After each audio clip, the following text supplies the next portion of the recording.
So Dean, would you like roast a pig like this? You'd skin it first, or would you roast a different type of pig? Oh, we used to do big pig. Really? Pigs bigger than this. Oh, wow. Would you skin them?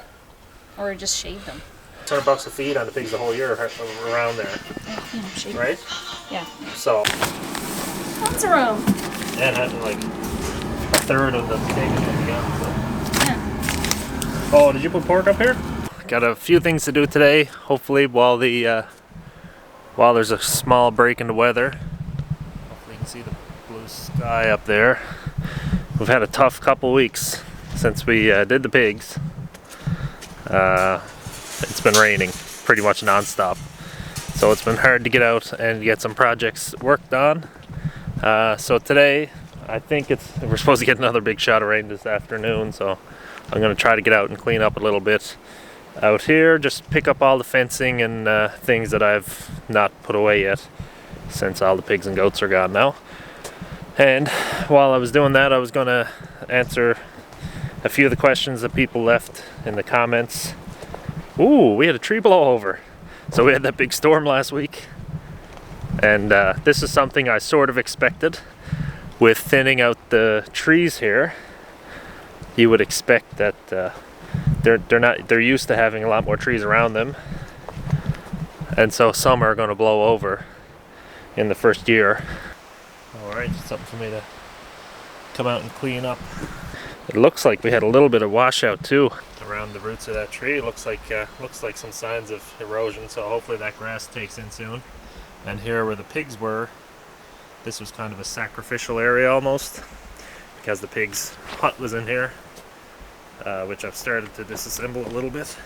So today, yeah, I'm going to pick up these posts and answer a couple questions and try to not make it too shaky, because Jenny loves shaky camera work. So the first question, hang on, I have it written down here, is from Leighton Thornton. Actually, two questions from Leighton. Number one is, are you going to compost the remains of the pigs and the goats? And number two was, where's the barn going to go if I build a pole barn next year? So you can see this pile of stuff behind me. In that pile, we've got pig heads, pig entrails. So what I did was I found like a natural depression in the ground, and I put all the entrails and stuff in there, and then I piled on a pile of leaves and dirt, and then some spruce boughs, some like little trees I'd cut down, and some rotten logs on top. And it's been warm all week and no smell. Whoa, look at this guy coming. You don't see the chickens out this far very often. So we haven't had anything trying to get in there. There's been no smell that I can smell. So that's that. Down here is the next pile. This pile was where I'd burnt out some stuff before. I guess you can see it okay. And same thing, so there's a natural depression where I'd burned, so I dug a hole and I put the goat heads, feet and entrails in there. So are we composting them? Sort of, I guess, because they're all surrounded by leaves and stuff. So we are kind of composting them, not in a way that we're going to try to collect it back though. It's just going to stay here and rot in place. And then should be all gone by spring, hopefully. Maybe bones and stuff in the ground, but that's fine. That's good for the ground. So yeah, that's the first question. And the second question, where is the barn going to go? Well, two ideas for that. One idea is to put it where the pigs currently, or the pig house currently was located, which is up here behind me. Because that was kind of a sacrificial area, I think it's not that bad. After 1 year, it'll probably recover anyway. So I'm just going to disassemble that. So the advantage being that that's on the high point of this pasture, so there shouldn't be flooding or anything in there. If we get a big rain, it's down slope in all directions from there. Goes down behind, down on every side. So that would probably be a good place, and it's central in this little area Disadvantage being it's far away from the gate, so if you're going to come out and just grab something, you'd have to open the gate and walk across, and you know there'd be I'll show over there. So that's where the gate is over. It's hard to do this. Right there, I think. It's hard to see on this tiny screen. That's the gate. So if I wanted to run out here and grab something or do something quick, or watering in the morning before work or anything like that, it'd be a bit more of a walk, a bit more of a pain. So over where the goat shelter currently is, right there, is the other option, but moved in a little bit to get up on the high point down there too. So Leighton, those are your two questions. That's what we're thinking on that. So I'm going to take a break from answering questions and pick up some wire and posts.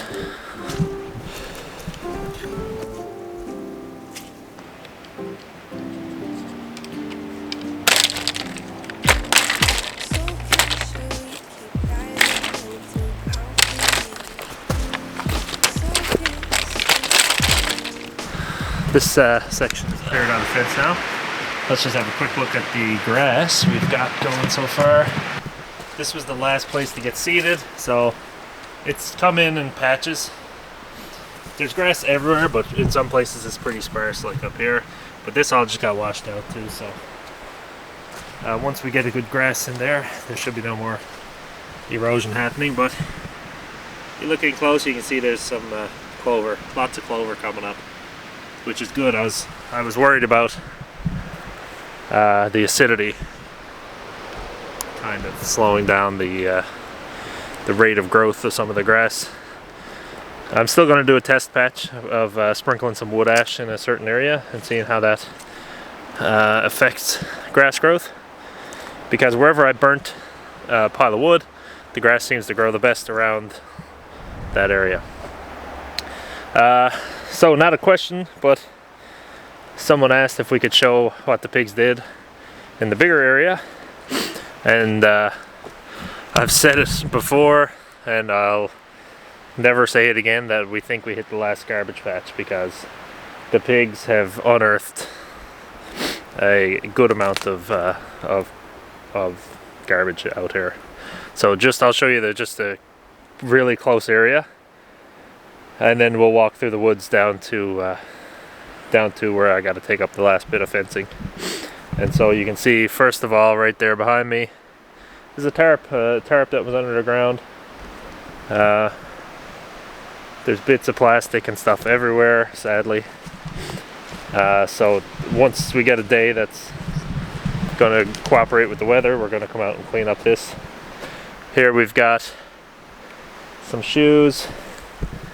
I don't know, what is the plastic wheel or something maybe. Some boots, a light bulb.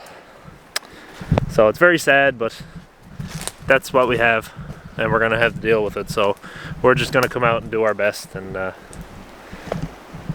you know, clean up as much as we can.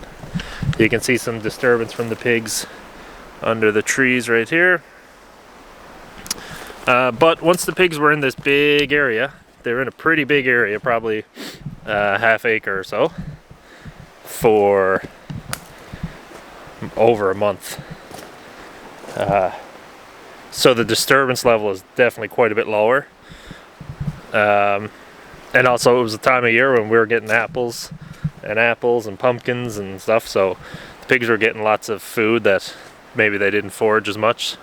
So that's something that I think next year I'll keep an eye on. Not feeding them too much, because they were quite fat by the end of it. Yeah, you can see little patches of disturbance where the pigs were. It's kind of waterlogged now because of all the rain. You can see that they started to make their own kind of paths up through the woods, going up through here. Oh, it's hard to do this in reverse. So pretty good job. They unearthed lots of garbage. I guess that's probably a really good thing for us, in that otherwise it would have stayed just below the surface. And you know, maybe an animal finds it someday and they get sick.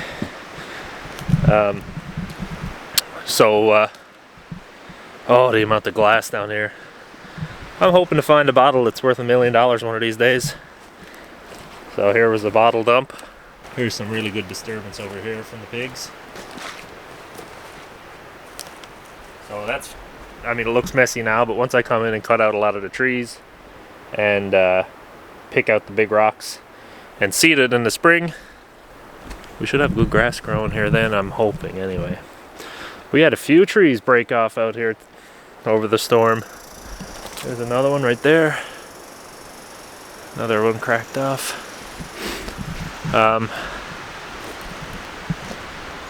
The trees are not quite so thick in this area, as you can see. Like back through there, once you get up in that area, it's really thick, but down here it's pretty sparse already, so it won't be quite as hard to deal with.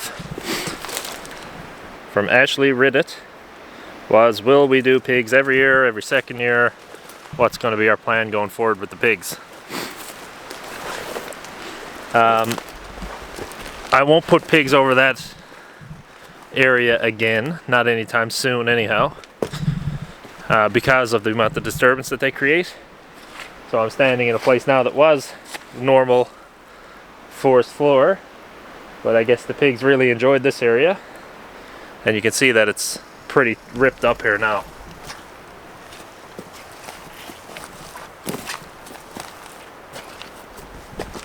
And of course you saw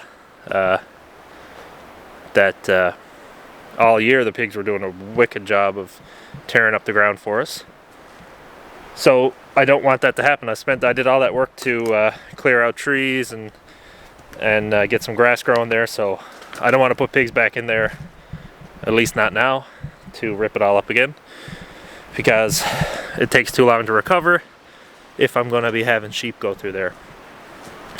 So instead, I need to scout out like the next area up and see what is there going to be for like good dry areas, because there's a good bit of water all the way up through our land. Like there's a few bogs and there's little rivers and streams and stuff, so I don't want to destroy the water system too much, so I need to find out what do we got for dry land that we can clear out and put pigs up there next year.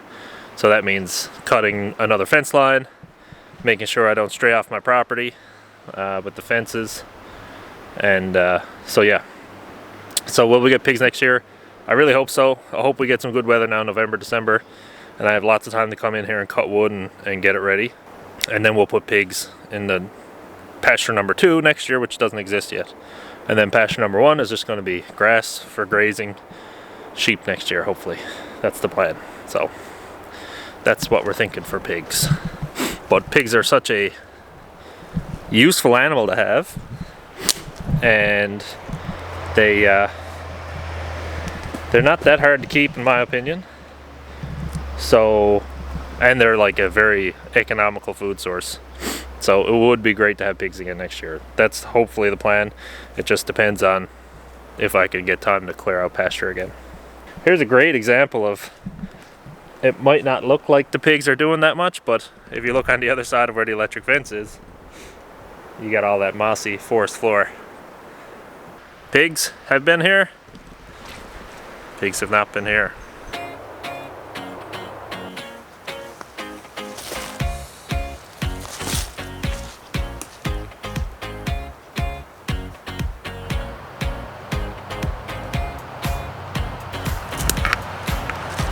Whoops.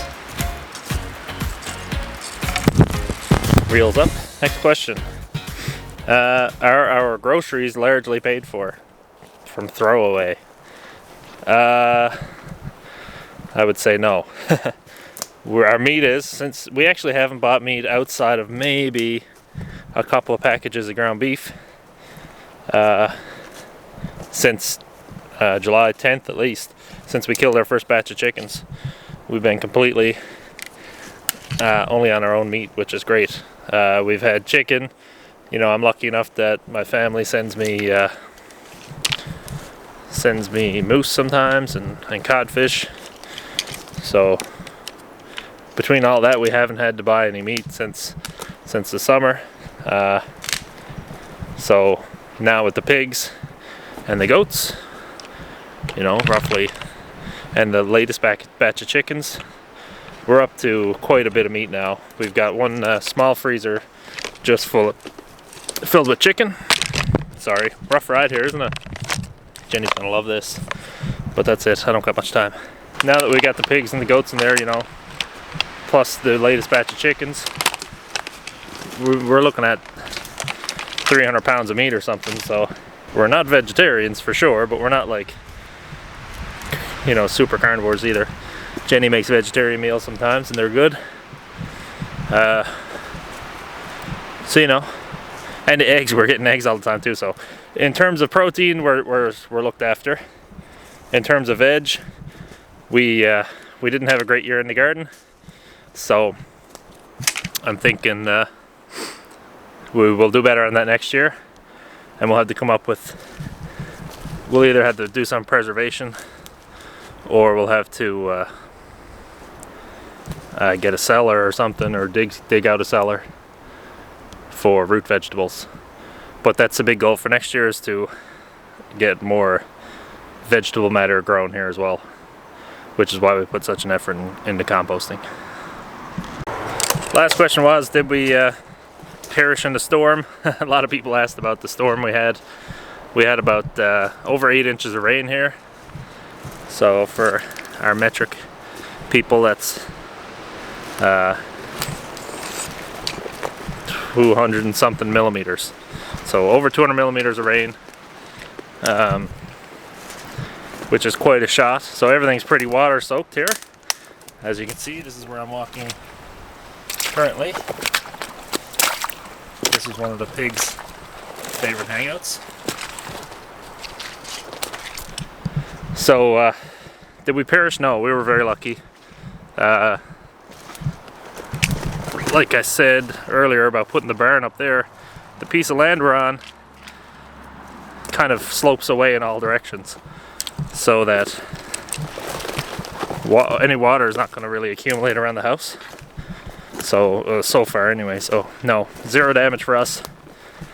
Just down the road there was a bridge that got washed out, a 30-meter bridge that's just a crumpled up heap in the middle of the river now.